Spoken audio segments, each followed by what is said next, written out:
Hi, and welcome to Come with Debbie. Now this time, I haven't gone anywhere. I am at home at Christmas baking my traditional family Latvian and Estonian treat. Piragi are little snack size, they're crescent shape and they're bread dough basically filled with bacon and onion, and they're such a tasty treat. And I used Morrison's not ready-made dough mix, but it was just basically the flour and that you just add water to. Normally I make my own dough and let it rise and stuff like that, and this time I just quickly cheated. But I will do another video sometime later on this year and actually properly cook a batch for you from scratch. So come with Debbie and let's make some Piragi. Normal bread dough, and cook up some bacon and onions, which you let cool down before you actually make the Piragi. Now you pat your dough flat, put some flour on, and don't forget to rub that rolling pin with plenty of flour. Needs a good coating in flour. Yes, perfect. That's it. Keep rolling the dough really flat, not too thin, not too thick. And then you use a pastry cutter, any size really. It's up to you how big or small you want your Piragi. Oh, really hard. That's it, really hard. Oh yeah. And again, push down really hard on that dough. Take off the excess, and there you have a lovely perfect circle.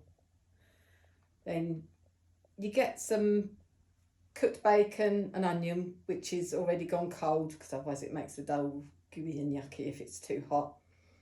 Place it in the centre of your ring of dough, and then gently fold two ends together like in the shape of a Cornish pasty, and squeeze the edges as tight as you can. Sometimes they do pop open, but it really doesn't matter, but try and keep them closed.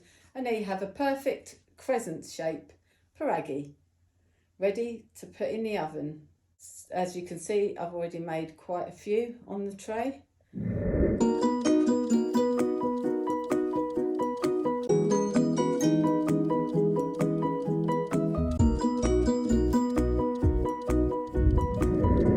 And as you can see, I've made a few already, and I cooked them in the oven for about 20 minutes until they're nice and golden brown.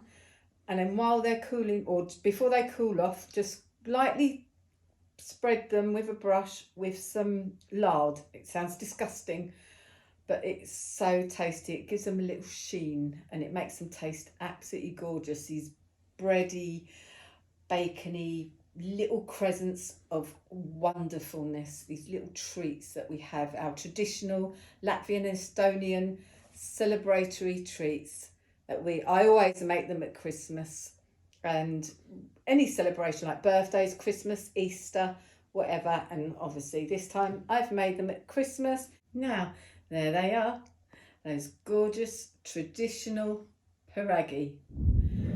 So I hope you enjoyed that, and I hope it inspires you to make some tasty Piragi. If you've got any questions, then please leave them in the comments below, and please don't forget to give me one of those. I'll be truly grateful. And also, if you haven't already subscribed, I would absolutely love you to subscribe to my channel. It doesn't cost anything, it's absolutely free, and I'll be truly grateful. So, thank you for watching, and take care now, and I'll see you for some more fun.